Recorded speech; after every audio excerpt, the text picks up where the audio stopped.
Profiter des dernières places assises. Alors vous savez, en général, on commence un discours en disant on est content, je suis content de vous voir. Ben, je vais vous dire que cette fois-ci, c'est exceptionnellement vrai. D'abord parce qu'on est dans notre espace Mistral, et puis parce que depuis que nous sommes élus, depuis le 4 juillet 2020, c'est la première fois que pour des raisons sanitaires, nous pouvons organiser une concertation avec les habitants. Et je rappelle que c'était dans notre ADN de concerter, de réunir et d'informer. Donc, un point rapide. Qu'est-ce qui s'est passé pour cet espace Mistral?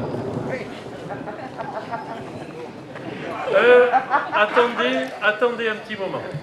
Voilà. Je suis en ligne avec vous. Attention, monsieur le maire, Dieu vous juge. J'ai la ligne directe. Alors, le juin 2019, le maire précédent, Georges Ferrero, fait voter le déclassement de cet espace vers l'espace privé.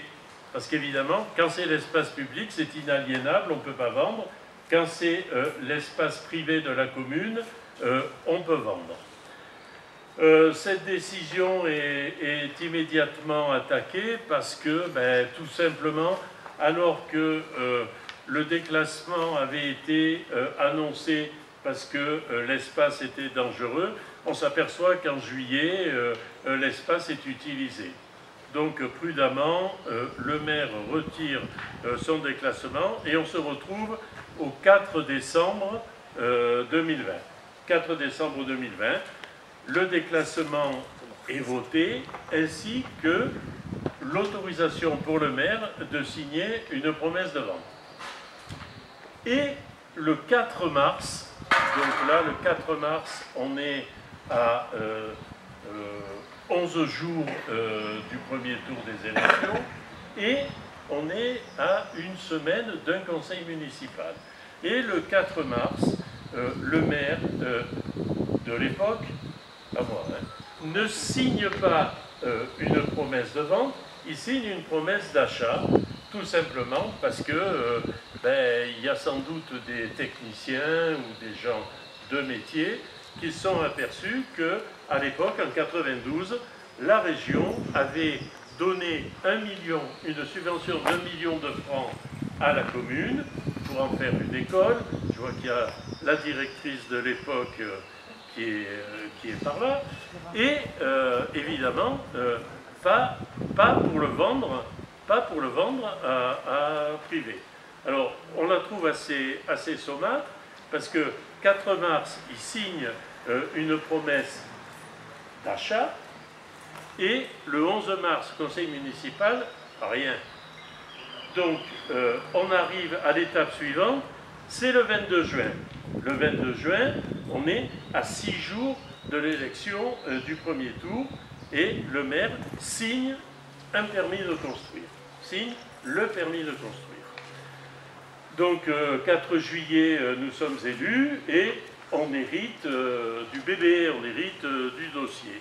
Et là, on reçoit des recours de riverains, ce qui n'est pas pour nous étonner, mais on reçoit également un recours gracieux du préfet, nous demandant, pour des raisons techniques, de retirer, d'annuler le permis.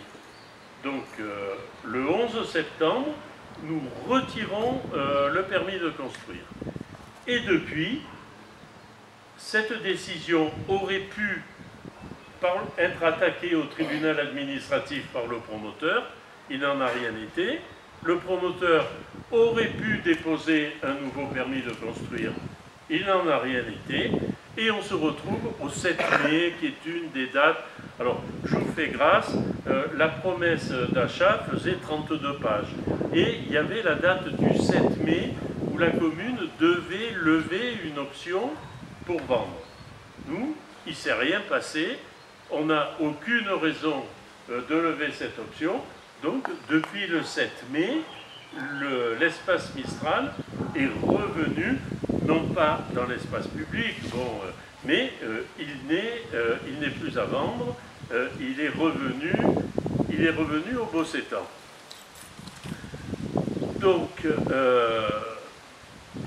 on se trouve devant la situation suivante.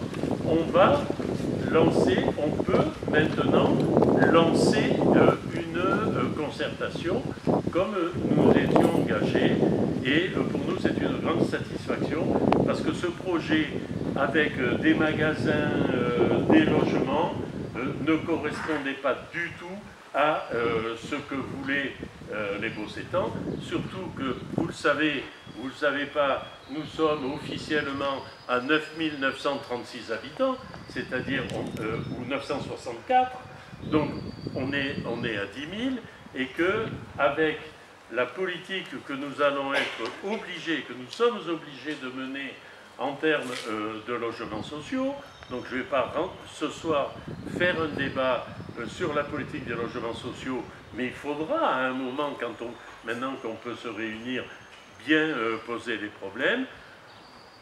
On espère pouvoir limiter l'accroissement d'aimants qu'aurait connu le Bossé si on avait continué à faire des opérations 50-50, 50% logements sociaux, 50% accession, investissement, locatif, etc.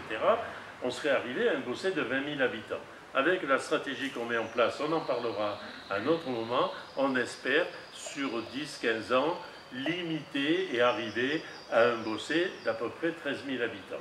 Alors qu'il soit 10 000 ou de 13 000, on s'aperçoit qu'on a besoin que notre village, maintenant c'est notre ville, vit avec les associations. Pas que, mais il y a un besoin fondamental de locaux. Alors, qu'est-ce qu'on va faire? Je vais terminer avec ça. Premièrement, on rend cet espace, ce magnifique parc. Vous voyez, les services techniques ont vite nettoyé un petit peu les espaces. Donc, on peut rendre ce parc à l'utilisation avec une précaution. Vous voyez des barrières derrière moi. La façade, il y a des bouts de corniche qui peuvent éventuellement se détacher. Donc, bon, ben, on respecte ce barriérage, c'est pas un problème. Et avant la fin de l'année, on remet la pile qui avait été dérobée le premier jour du confinement, le 17 mars 2020. Alors on fera une petite cérémonie, je ne sais pas comment on appellera cette pile, mais je fais confiance à votre imagination. Et puis, c'est extrêmement compliqué de reprendre possession du bâtiment qui est derrière moi, dans la mesure où il a été abandonné et mis en friche. Ça veut dire que pour retourner dedans, on est obligé d'accéder aux normes les plus strictes. Donc, ce qu'on va faire avant la fin de l'année, on rend le foyer, on a besoin de mètres carrés, donc le foyer qui est là-bas sera rendu, sera utilisable, et dans de bonnes conditions, évidemment, avant la fin de l'année. Et puis, la première concertation ce soir, c'est réfléchir de quoi on a besoin, qu'est-ce qu'on fait, et il faut qu'on réfléchisse, qu'on évite de réfléchir au coup par coup, c'est-à-dire qu'il faut qu'on ait en tête la maison Marius-Marie, sur laquelle immédiatement en arrivant, pour éviter des ennuis, on a refait le toit. Ben oui, on commence par le toit. Et puis, il faudra aussi intégrer dans notre réflexion le pôle musical, qui semble, où les acteurs, mais ça ils nous en parleront, je vois qu'il y a aussi bien l'école de musique que l'avenir musical, il semble que les acteurs sont un petit peu à l'étroit là-dedans. Donc tout ça, on va l'intégrer pour après déboucher sur une étude.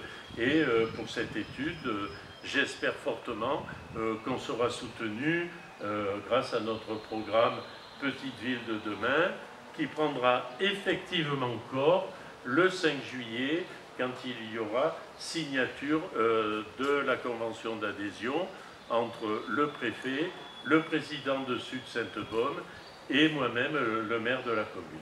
Voilà un petit peu le cadre. Je laisse la parole à Laurent Collet, qui a préparé un petit peu pour guider la réflexion, mais il est clair que la réflexion est ouverte, il n'y a pas de tabou. Voilà, merci.